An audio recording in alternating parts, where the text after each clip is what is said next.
Tomorrow Today, we talk about disruptive drivers of change. And when I talk about disruption, I don't necessarily mean that in a negative sense, but rather the things that are reshaping our normal. So consider for a moment, if you were to throw a stone into a pond, the impact that that stone has on the pond and the reverberations that exist because of that impact. That's really what we talk about at Tomorrow Today. And one of the big disruptive drivers of change is demographic change. And one of the big players in terms of this is women at work, and the increasing numbers of women at work as a disruptor. And like I say, it's not a negative thing, it's a positive thing, but certainly it is a change, and there will be consequences to this change. And one of those consequences are the future of women in leadership. And I recognize that there have been women in leadership positions in the past, but it will probably become more commonplace.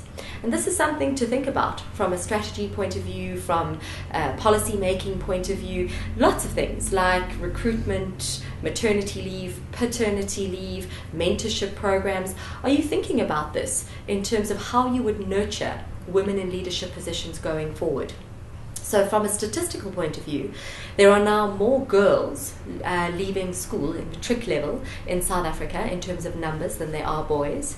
There are more girls entering tertiary level institutions than there are boys. And indeed, there are more females graduating from universities across all disciplines than there are boys. One of the things that interests me is how is that going to impact the domestic space?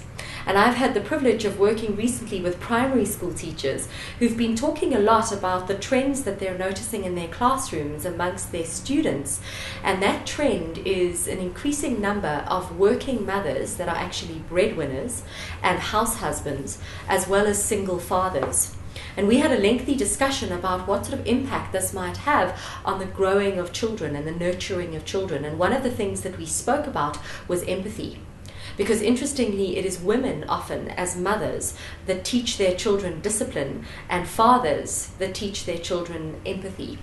So there's been some studies done in the northwest of England about 10 years ago looking at the trend of absent fathers, and that's always been a big issue, and it certainly has been in South Africa, and how that perhaps absent fathers has evoked a sense of lack of empathy and just tolerance among Generation Y.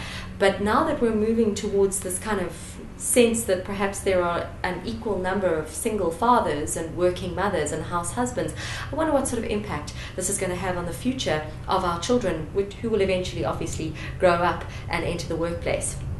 But moreover, there are now, as of 2011, more women in the workplace than there are men in terms of numbers globally.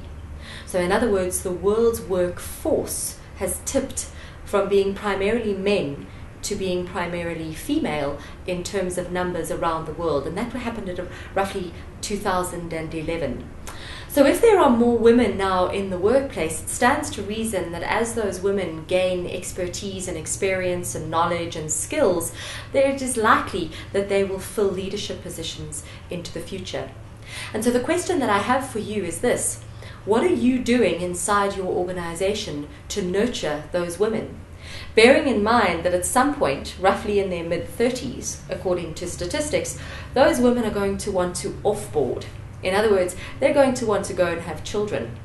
Now, 78% of South Africa's women are likely to want to come back into the workplace after 2 years. Some women don't have the privilege to take up to 2 years, but that's the trend. So the question is, what are you doing to nurture the women that already sit inside your organization? And what are you doing about women who potentially want to offboard?